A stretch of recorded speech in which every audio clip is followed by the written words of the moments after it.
Yes, ഇനി സംസ്ഥാന school കലോത്സവ വാർത്തകൾ കാണാം. വേദി ഒന്നിലേക്ക് പോകുന്നു. വേദി ഒന്നിൽ നിന്ന് വിനോദും അഞ്ജനയും ചേരുന്നുണ്ട്. വിനോദ, അഞ്ജന, സ്കൂൾ കലോത്സവം മൂന്നാം ദിനം എത്തുമ്പോൾ 487 പോയിന്റുകളുമായി കണ്ണൂരാണ് മുന്നിൽ. 483 പോയിന്റോടെ കോഴിക്കോട് തൊട്ടു പിന്നിലുണ്ട്. തൃശ്ശൂർ മൂന്നാമതുണ്ട്. യെസ്, എന്താണിപ്പോൾ അവിടെ സംഭവിക്കുന്നത്? ഏറ്റവും പുതിയ വിവരങ്ങൾ പ്രേക്ഷകരുമായി പങ്കുവയ്ക്കാം.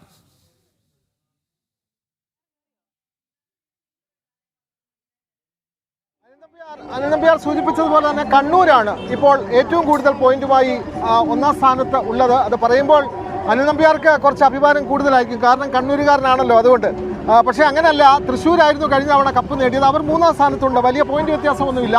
487 പോയിന്റുമായി കണ്ണൂർ മുന്നിൽ, 483 പോയിന്റുമായി കോഴിക്കോട് മുന്നിലുണ്ട്, 481 പോയിന്റുമായി തൃശ്ശൂർ ജില്ലയും മുന്നിലുണ്ട്. പ്രധാന വേദിയിൽ കുച്ചിപ്പുടിയാണ് ഇന്ന് നടക്കുന്നത്. ഇന്ന് കളർഫുൾ ഐറ്റങ്ങൾ ധാരാളമുണ്ട്, എല്ലാ ദിവസവും ഉണ്ട്. ഇന്നും വളരെ മനോഹരമായ ഐറ്റങ്ങളുണ്ട്. സംസ്ഥാനത്തിൻ്റെ 14 ജില്ലകളിൽ നിന്നും ഓരോ ഇനത്തിനും നമുക്കറിയാം 14 മത്സരാർത്ഥികൾ, അല്ലെങ്കിൽ 14 ടീം മസ്റ്റാണ്. അപ്പീൽ കൂടി വരുമ്പോൾ അത് 10, 18, 20 വരെയൊക്കെ പോകുന്നുണ്ട്. എന്തായാലും ഇരുട്ട് വെളുക്കൊക്കെ ഇവിടെ പരിപാടിയാണ്. പക്ഷേ ഇതൊന്നും ആളുകൾക്ക് മടുക്കുന്നില്ല, ഇഷ്ടം പോലെ ആളുകളുണ്ട്. ഇന്ന് പ്രധാനപ്പെട്ട ഇനങ്ങൾ ഏതൊക്കെയാണ് അഞ്ജന, ഒന്ന് പറയാമോ? ഇന്നത്തെ പ്രധാനപ്പെട്ട ഇനങ്ങൾ എന്ന് പറയുമ്പോഴത്തേക്ക് എനിക്കൊന്ന് നമ്മളിപ്പോൾ നിൽക്കുന്നത് മെയിൻ വേദിയിലാണ്. വേദി ഒന്നിലാണ്. വേദി ഒന്നിൽ കുച്ചിപ്പുടി അരങ്ങേറിക്കൊണ്ടിരിക്കുകയാണ്. ഒപ്പം തന്നെ മറ്റു വേദികളിലായിട്ട് ഇന്ന് ഒപ്പനയുണ്ട്, അതുപോലെ തന്നെ ചവിട്ടുനാടകം നടക്കുന്നുണ്ട്. അങ്ങനെ വന്ദേമാതരം ഇന്ന് ഉച്ച കഴിഞ്ഞ് പല വേദികളിലായിട്ട് അങ്ങനെ നടക്കുന്നുണ്ട്. അങ്ങനെ നിരവധി പരിപാടികൾ, അല്ലെങ്കിൽ നൃത്യങ്ങൾ, കലാപരിപാടികൾ വിവിധ വേദികളിലായിട്ട് ഇന്ന് നടക്കുന്നുണ്ട്. ഓരോ വേദികളിലും അതിനനുസരിച്ചുള്ള ഒരാളും തിരക്കും നമുക്ക് കാണാൻ സാധിക്കുന്നുണ്ട്. എനിക്കൊന്ന് വിനോദേട്ട, ഇത്രയും ചൂടും തിരക്കും ഉണ്ടെങ്കിൽ പോലും ഒട്ടും തന്നെ തളരാതെ ആ കലോത്സവത്തെ അതിൻ്റെ ആ തീവ്രതയോടുകൂടി തന്നെ നമ്മുടെ കുട്ടികളാണെങ്കിലും തൃശ്ശൂരിലെ നാട്ടുകാരാണെങ്കിലും ആ ഒരു കലോത്സവ വേദിയിലേക്ക് എത്തിക്കുന്നുണ്ട് എന്നുള്ളതാണ് ഏറ്റവും പ്രധാനപ്പെട്ട കാര്യം. ഒപ്പം തന്നെ ദഫ്മുട്ട്, ഉച്ച കഴിഞ്ഞ് ദഫ്മുട്ടും അരങ്ങേറുന്നുണ്ട്. അപ്പോൾ അത്രയും ആവേശോജ്വലമായിട്ടുള്ളൊരു കലോത്സവമാണ് നമുക്കിവിടെ കാണാൻ സാധിക്കുന്നത്. തൃശ്ശൂരിൻ്റെ നഗരി അത്രത്തോളം ആവേശത്തോടെ നിൽക്കുന്നുണ്ട്.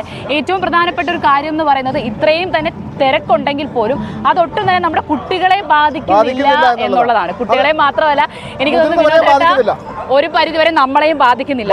കാരണം ആ ചൂടിനെ സമയം പോകുന്നത് അറിയുന്നില്ല എന്നുള്ളതാണ്. തൃശ്ശൂരിന്റെ ഒരു മനസ്സുണ്ടായിരുന്നു നമ്പ്യാർ. കാരണം ഇവിടെ വരുന്നവരെയൊക്കെ അതിഥികളായി കണ്ട് അവർക്കൊക്കെ എന്ത് നൽകണമെന്ന് അവർക്കറിയില്ല. എല്ലാം പരമാവധി സൗജന്യം നൽകാനായി അവർ ശ്രമിക്കുന്നുണ്ട്. നമ്മുടെ വേദിക്ക് തൊട്ട് മുമ്പിൽ സൗജന്യമായി നാരങ്ങാവെള്ളം കൊടുക്കുന്ന ഒരു സംഘടന, അത് കേരള ഹോട്ടൽ റെസ്റ്റോറൻറ്റ് അസോസിയേഷനാണ്. നമുക്ക് അങ്ങോട്ടേക്ക് ക്യാമറാമാൻ ആ ദൃശ്യങ്ങൾ, അങ്ങോട്ട് വിഷ്ണു ആ ദൃശ്യങ്ങൾ കാണിക്കുന്നുണ്ട്. സൗജന്യമായിട്ട് നാരങ്ങാവെള്ളം വരെ, ഞാനൊരു ഉദാഹരണം പറഞ്ഞതാണ്. അത്തരത്തിൽ ആതിഥ്യ മര്യാദ വളരെയധികം ഉള്ള ഒരു ജില്ല എന്നുള്ള നിലയിൽ തൃശ്ശൂർ അങ്ങനെ അവർക്ക് എന്ത് നൽകിയാൽ മതിയാകും എന്നറിയില്ല, അതേപോലെയുള്ള ആതിഥ്യ മര്യാദ ഉള്ള ഒരു ജനസമൂഹം തൃശ്ശൂരിലുണ്ട്. ആ തരത്തിൽ ഈ നാടിൻ്റെ, അല്ലെങ്കിൽ സംസ്ഥാനത്തിൻ്റെ വിവിധ ജില്ലകളിൽ നിന്ന് വരുന്ന കുട്ടികളെയും അധ്യാപകരെയും രക്ഷിതാക്കളെയും ഒക്കെ ഒരേ മനസ്സോടെ, യാതൊരു പരിഭവങ്ങളോ യാതൊരു സങ്കടങ്ങളോ ഒന്നുമില്ലാതെ അവരെ സ്വീകരിക്കുന്ന ഒരു സ്വഭാവം തൃശ്ശൂരിലുണ്ട്. അതൊക്കെ തന്നെ എല്ലാ വേദികളും നിറഞ്ഞു കവിഞ്ഞ് രാവിലെ മുതൽ കുടുംബസമേതമാണ് ആളുകൾ എത്തുന്നത്.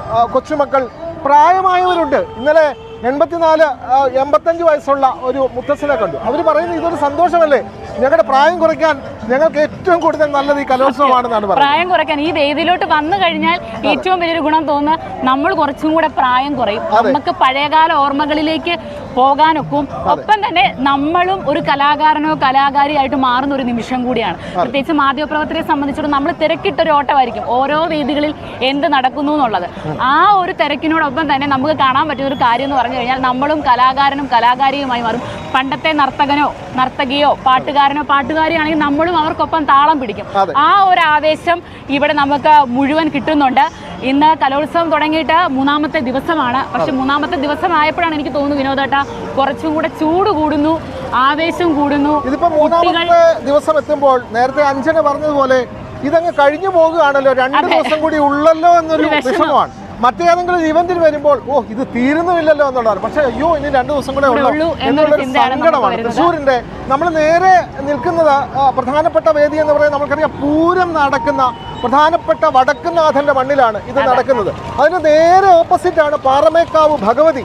എല്ലാ ഐശ്വര്യങ്ങളും ചൊരിഞ്ഞുകൊണ്ട് വൈകിട്ട് അവിടെ ദീപാരാധന, ആ ക്ഷേത്രമെല്ലാം ദീപാലങ്കൃതമാകും. അത് കാണാൻ നിരവധി ആളുകൾ